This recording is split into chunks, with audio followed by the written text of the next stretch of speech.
دوست بھی جتنے بھی ہیں، میں ان سب کا بھی شکر گزار ہوں۔ وہاں جا کر میں نے جو نمائندوں سے وہاں بات کی، حالانکہ اب یہ واضح ہوتا جا رہا ہے اور ہوتا جائے گا انشاءاللہ، کیونکہ اللہ الحق ہے کہ یہ ایک پولیٹیکل سٹیٹمنٹ کے اوپر وچ ہنٹنگ کرنے کے لیے جھوٹا کیس بنانے کی کوشش کی گئی۔ اس کے باوجود میں وہاں پر شرمندگی محسوس کر رہا تھا، کیونکہ میں ایک رسپونڈنٹ کے طور پہ گیا ہوا تھا۔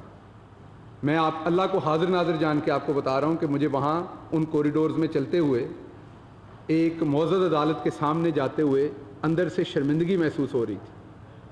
مجھے ان بے حیاؤں کی سمجھ نہیں آتی جنہوں نے قوم کو لوٹا، نوچا، اور جب یہ عدالتوں میں جاتے ہیں اپنے ان مکروہ چہروں کے ساتھ وکٹری کے نشان بناتے ہیں۔ تو آج میں اپنے آپ سے وہاں چلتے ہوئے سوال پوچھ رہا تھا کہ انسان کی کیسے ہمت ہوتی ہے، کیونکہ گھر میں چھوٹے بچے دیکھ رہے ہوتے ہیں۔ میری فیملی کا اگر کوئی چھوٹا بچہ دیکھ رہا ہو تو مجھے اس کو ایکسپلین کرنا مشکل ہوگا کہ یہ جھوٹا مقدمہ ہے یا سچا مقدمہ ہے، کیونکہ میں عدالت میں رسپونڈنٹ کے طور پر جو ہے وہ حاضر ہو رہا ہوں۔ تو ایک تو یہ بات میں نے آپ کی خدمت پہ کرنی تھی، اس لیے کرنی تھی کہ جو ینگسٹر بیٹھے ہیں، میرے سے چھوٹی عمر کے لوگ بیٹھے ہیں، چھوٹے بچے ہیں، ان کی پرورش کے لیے یہ ضروری ہے کہ ان کو سمجھ آئے کہ ایون پولیٹیکل لوگ بھی جب عدالتوں میں جاتے ہیں رسپونڈنٹ کے طور پہ تو یہ اچھی بات نہیں ہے۔ آپ نے زندگی میں ایسے کام نہیں کرنے جو یہاں سٹیٹمنٹس دی جاتی ہیں کہ جیل میرا دوسرا گھر ہے۔ عدالتیں تو کنگن ہیں اور گہنے ہیں سیاست کے۔ ہمیں سب کو قائد اعظم رحمۃ اللہ علیہ کو دیکھنا ہے اور اس طرح کی سیاست کرنی ہے، پرائم منسٹر عمران خان کی طرح کی سیاست کرنی ہے، ان چوروں اور کرپٹ لوگوں کی نہیں کرنی۔ ہاں یہ ضرور ہے کہ رساگیر اور چور جو ہیں تھانہ، کچہری، عدالت ان کی شان کی جگہ ہیں، کیونکہ وہ باپ دادا سے رہتے ہی وہاں ہیں، تو ان کے لیے تو بڑی مانوسیت ہے وہ۔ اب میں آپ کے سامنے کچھ چیزیں پیش کرنا چاہتا ہوں، کیونکہ یہ مقدمہ معزز عدالت میں ہے تو میں اس کے جو صحیح اور غلط کا فیصلہ عدالت کو کرنے دوں گا، کیونکہ میرے لیڈر کی جو تلقین ہے ہم عدالتوں کا احترام کرتے ہیں۔ لیکن کچھ چیزیں کیونکہ میڈیا پہ دوسری پارٹی لا رہی ہے تو میری ذمہ داری ہے آپ کے ساتھ وہ انفارمیشن شیئر کرنا، اور باقی فیکٹس کیا ہیں وہ عدالت فیصلہ کر دے گی انشاءاللہ بہت جلدی، آپ سب کے سامنے آ جائے گا۔ 29 جون 2020 کو ایک power of attorney authority letter, جو بھی اسے کہنا ہے وکلا زیادہ بہتر بتائیں گے اس کا نام کیا ہے، وہ استنبول میں بنایا جاتا ہے اپنے 2 امپلائیز کے لیے، ایک کو ایجنٹ اور ایک کو پرنسپل آفیسر اس میں کہا جاتا ہے۔ اس کی کاپی جو ہے وہ میرے پاس موجود ہے، میں ابھی وکلا سے مشورہ کروں گا، ہے تو وہ پبلک ڈاکومنٹ، اگر یہ اجازت دیں گے تو وہ کاپی میں آپ کو دے دیتا ہوں، ورنہ آپ عدالت سے حاصل کر سکتے ہیں، کیونکہ وہ ایک پبلک ڈاکومنٹ ہے، اب عدالت میں پیش ہو چکا ہے۔ اس جو 29/6/2020 کا وہ پاور آف اٹارنی ہے، وہ جنرل بزنس کنڈکٹ کرنے کے لیے، وہاں پر کہیں نہیں لکھا گیا کہ اس کے لیے کوئی کسی قسم کی قانونی اس میں مقدمہ کیا جا سکتا ہے، کسی قسم کی لٹیگیشن میں جایا جا سکتا ہے۔ وہ جنرل بزنس کرنے کے لیے، جیسے میرے خیال میں، میری انڈرسٹینڈنگ میں، جیسے بینک کا اکاؤنٹ کھولنا ہو، کوئی تجارتی معاہدہ کرنا ہو، وہ 29/6 کو کیا گیا، جون 29 کو۔ یہ جو میرا پروگرام ہے جس میں میں نے نہ تب کمپنی کا نام لیا تھا، نہ پچھلی پریس کانفرنس میں لیا، نہ آج لوں گا، اور انشاءاللہ نہ آئندہ لوں گا، کیونکہ میرا مقصد کبھی بھی کسی کو ٹارگٹ کرنا نہیں تھا۔ میرا مقصد ہمیشہ جو ایکسچیکر کا پیسہ ہے، غریب عوام کا پیسہ ہے، میرا پیسہ ہے، آپ کا پیسہ ہے، اس کے لیے آواز اٹھانا تھا۔ تو یہ پروگرام ہوا 26 سپٹمبر کو۔ جون میں نے پہلے آپ کو ڈیٹ بتائی، جس میں ایک جنرل پاور آف اٹارنی یا اتھارٹی ہے، جس میں کوئی لٹیگیشن کی اجازت نہیں ہے، جس کو آپ گھما کے بتایا جا رہا ہے، جس کی کاپی آپ کو مہیا ہو سکتی ہے عدالت سے، جیسے میں نے آپ کی خدمت میں عرض کی۔ 26 سپٹمبر 2020 کو یہ پروگرام ہوا۔ اس کے اوپر 29/9/2020 کو میری انڈرسٹینڈنگ کے مطابق، اگین میں غلط ہوں یا صحیح ہوں، اور فیصلہ عدالتوں نے کرنا ہے، جس میں نے ایک مقدمہ درج کروایا ہے۔ میری انڈرسٹینڈنگ کے مطابق ان میں سے وہ جو 29/9 کا لیٹر ہے وہ جعلی بنایا گیا، اتھورائزیشن لیٹر، کیونکہ اس پہ ایک غیر ملکی کے جس کے سائن ہیں وہ اس ٹائم پاکستان میں تھا ہی نہیں۔ یہ میری انڈرسٹینڈنگ ہے، عدالت، معزز عدالت اس پہ فیصلہ کر دے گی۔ 30/9 کو ایک اور اسی طرح کا اس لیٹر کے اوپر ایک لیٹر بنایا گیا 30/9 کو, اور پھر یہ مقدمہ درج کروایا گیا, جو استغاثہ درج کروایا گیا میرے خلاف, عدالت میں جایا گیا اور کرمنل پروسیڈنگ کی گئی, تاکہ نارملی آپ نے سنا ہوگا پہلے شاید نارملی کیسز سول کورٹس میں جاتے ہیں ایسے ڈیفیمیشن کے, یہ جان بوجھ کے کرمنل کیسز میں بھیجا گیا, کیونکہ میں پنجاب دے وچ پینٹ کوٹ پا کے پھردا رہا اور سارے نوں پتہ ہے امریکہ چ پڑھاਉਂدا رہا ہے, پر انہاں نوں یہ نہیں پتا کہ میں 5ویں تک ٹاٹ والے سکول تے پڑھے ہیں, 5ویں تو 10ویں تک سائیکل تے سکولے جاندا رہا, تے ٹورنامنٹ ویکھਣ واسطے بس دے اتتے چڑھ کے جائیدا سی, کدی کدی گنیاں دی ٹرالی دے پیچھے بھی لمک لئیدا سی, تے میں پنڈ دا جٹ ہاں, تے جدوں جٹ جفا لا لین تے پھر جٹ جانے یا بجو, یہ پنجابی دی کہاوت ہے, میں کسی نوں بجو نہیں کہہ رہا, اس لیے میں ایکسپلین کر دیں. سو ان کا پرپز یہ تھا, ان کے پیچھے جو ڈھیلے قانون کی پیدائش, ایک پچھلے دنوں صاحب فرما رہے تھے کہ میں ریلیکس لا کی وجہ سے مجھے کسی چیف منسٹر نے اپوائنٹ کیا تھا, تو پنجابی چ انہوں ڈھیلے قانون دی پیدائش کہاں گے, سیاسی پیدائش. سو جن کی سیاسی پیدائش ڈھیلے قانون کی وجہ سے ہوئی ہے, وہ پیچھے بیٹھ کے ڈوریاں ہلا رہے ہیں بہت ساری چیزوں کی, اور انشاءاللہ سچ سب کے سامنے آئے گا اور پتہ چلے گا کہ یہاں پر میں اس کیس سے ہٹ کے اب بات سیاسی کر رہا ہوں کہ کون کون حمزہ شہباز کے پیسے یہاں سے اکٹھے کیا کرتا تھا. کچھ لوگوں کو بہت ان کو بڑی اس چیز کا خوشی ہوتی ہے یا بڑا جوش ہے کہ انہوں نے اپنا قد بڑا کرنا ہے, حالانکہ ان کے باپ دادا خرید و فروخت کا ہی کام کرتے رہے ہیں, اور ایون ہماری برادری کے لیے انہوں نے کوئی اچھا کام نہیں کیا. ہماری برادری نے زیادہ تر اچھے کام کیے, چودھری پرویز الہی جیسے لوگ یہاں ہیں, چودھری شجاعت جیسے لوگ یہاں ہیں, جنہوں نے جٹوں کے لیے کوئی اچھے کارنامے کیے ہیں. لیکن کچھ لوگ ایسے بھی ہیں جب ان کا پتہ چلتا ہے تو ہماری نظر بھی نیچے ہوتی ہے. کچھ لوگوں کی میرا خیال ان کی کارروائی ان کا نام ہوتی ہے, اس لیے آپ کے سوال پہ میں کیا نام بتاؤں. تو یہ آپ کی خدمت میں عرض کرنا تھا کہ یہ جو بہت سارے لوگ بتاتے ہیں کہ یہ جو 420 کا کیس کروایا گیا, یہ کیوں کروایا گیا؟ 2 وجہ سے. ایک تو یہاں پر کوئی موجود نہیں تھا جس کے جعلی سگنیچر کیے گئے اور وہ عدالت فیصلہ کر دے گی اس کے اوپر. دوسرا, ایک اتھارٹی تھی نہیں کمپنی کی طرف سے کہ آپ میرے پہ کیس کریں, اور میرے پہ ایک کرمنل پروسیڈنگ کا کیس کیا گیا. یہ 2 وجہوں سے FIR کروائی گئی, اور میری شاید انفارمیشن غلط ہو, دوبارہ میں یہ سوال کر رہا ہوں, میں حتمی انفارمیشن نہیں دے رہا, لیکن مجھے آج ہی پتہ چلا ہے تو میں سوال کرتا ہوں کہ جن صاحب نے یہ مقدمہ کیا, کیا ان کی تعلیمی قابلیت صرف میٹرک ہے اور ان کو ایک معزز کمپنی نے مینیجر آپریشنز لگایا ہوا تھا؟ تو یہ میرا سوال ہے, تنقید نہیں ہے, کہ کیا واقعی ان کی تعلیمی قابلیت میٹرک ہے, اور اگر میٹرک ہے تو پھر کیا واقعی وہ آپریشنز رن کرتے تھے, اور اگر وہ آپریشنز رن کرتے تھے تو یہ کون سے آپریشنز تھے جو وہ رن کرتے تھے؟ یہ میرے کچھ سوال ہیں. کمپنی بتائے کہ میٹرک تعلیم ہمارے ہاں تو آج کل سرکاری دفتروں میں چائے پانی لانے کے لیے بھی بدقسمتی سے نوکری نہیں دی جاتی.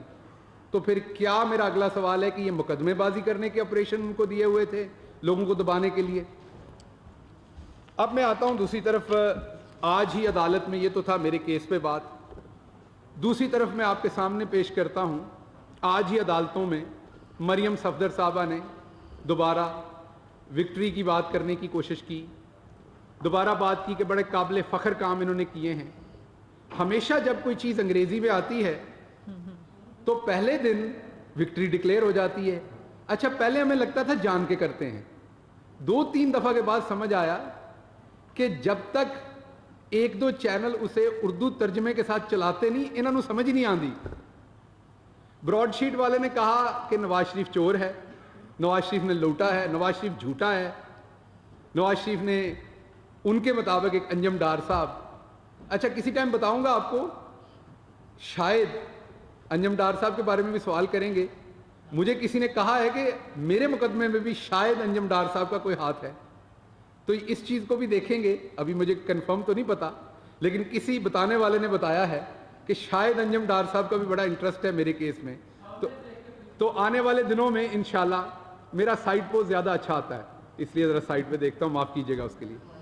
تو انجم ڈار صاحب کا بھی آنے والے دنوں میں دیکھیں گے.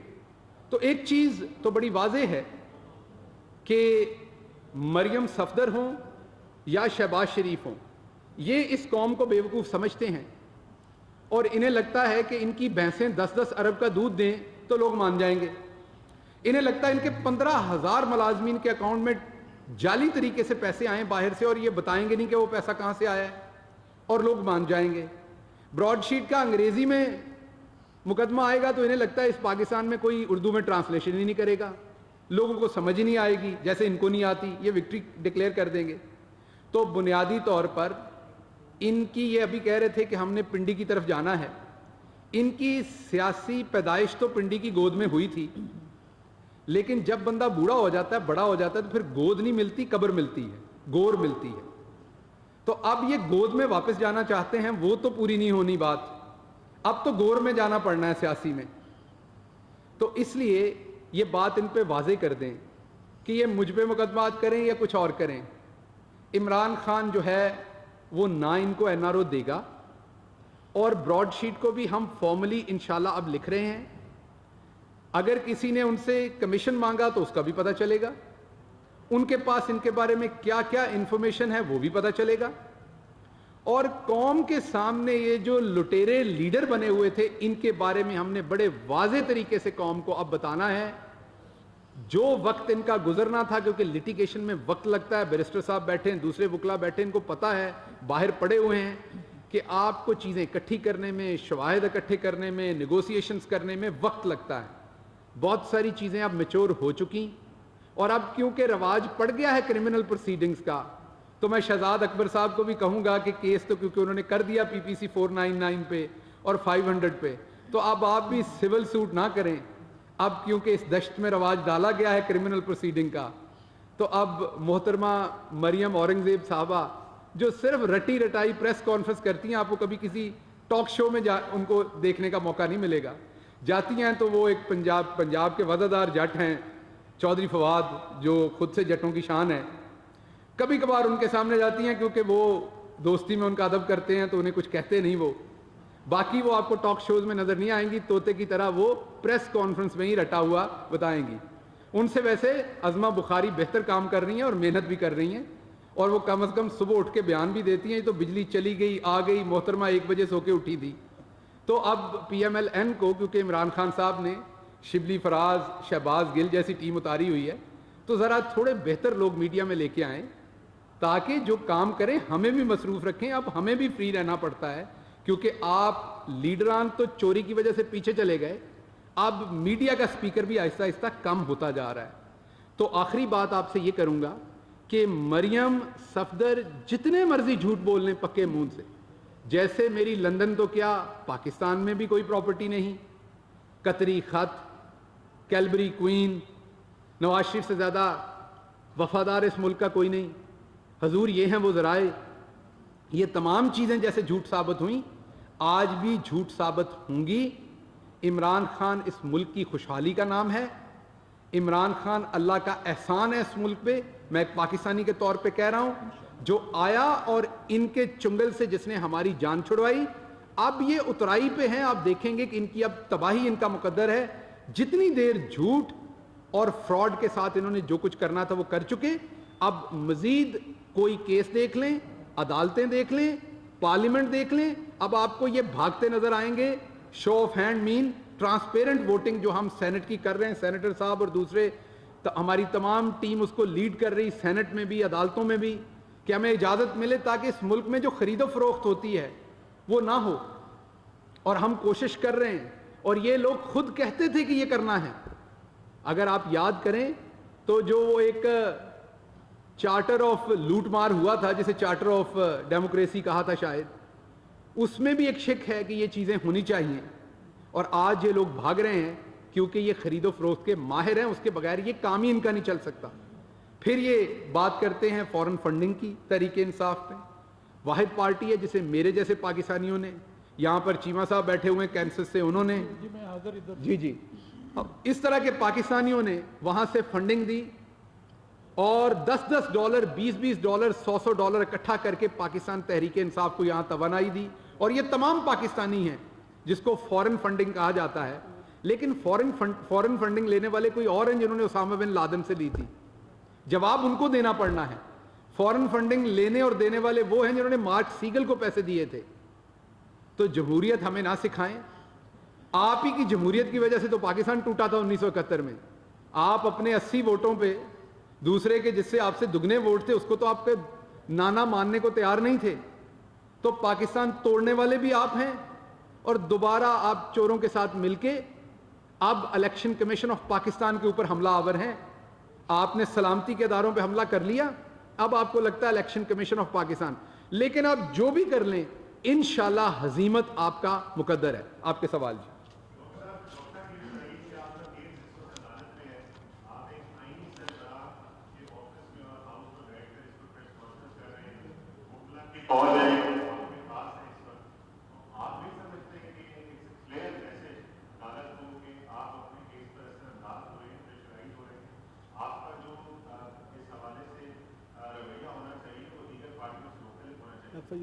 جی میں بتاتا ہوں.